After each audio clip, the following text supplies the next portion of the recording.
Hello, little man. Boy, I sure heard a bunch about you. I was a friend of your dad's. We spent 5 years in that Hanoi pit of hell. Things have been different. Your dad will be standing in front of my little son Jim right now, having this conversation.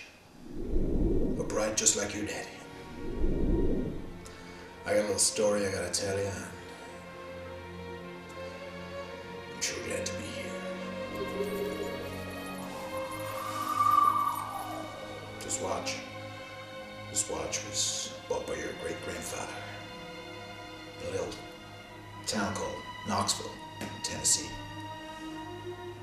It was your great-grandfather's war watch, and he wore that every day he was in that war. And when he done his tour of duty, he was sent home to your great-grandmother. He took the watch off, put it in an old coffee can, and there it stayed. Until your grandfather, Kev Currid, was called upon to go overseas and fight the Germans once again. This time they called it World War II. Your great-granddaddy wasn't as fortunate as your daddy. He was killed. He was a Marine, and he was killed at the Battle of Wake Island. None of those boys were under any illusion that we're going to get off that island alive.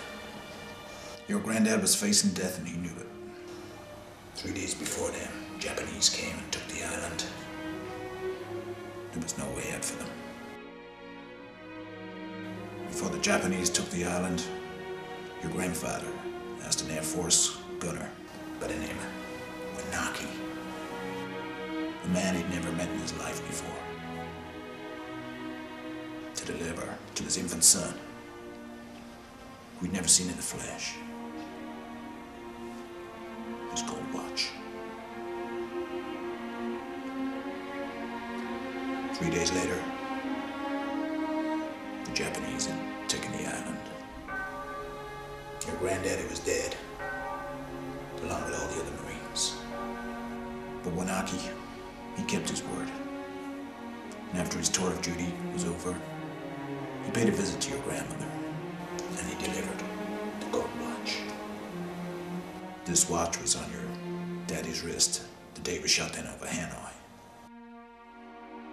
He was captured, and he was put in a Vietnamese prison camp, where he knew if the gooks ever got their hands on his watch, they'd be confiscated, taken away. Well, he'd be damned if he was going to let any slopes get their greasy yellow hands on his son's birthright. So he hid it. And the only place he knew he could hide something, his ass. For 5 long years, he kept this watch up his ass, till he died of dysentery. I gave me the watch. I kept this uncomfortable hunk of metal up my ass for 2 years. Till after 7 years, they sent me home to my family. And now, son, little man, I give this watch to you.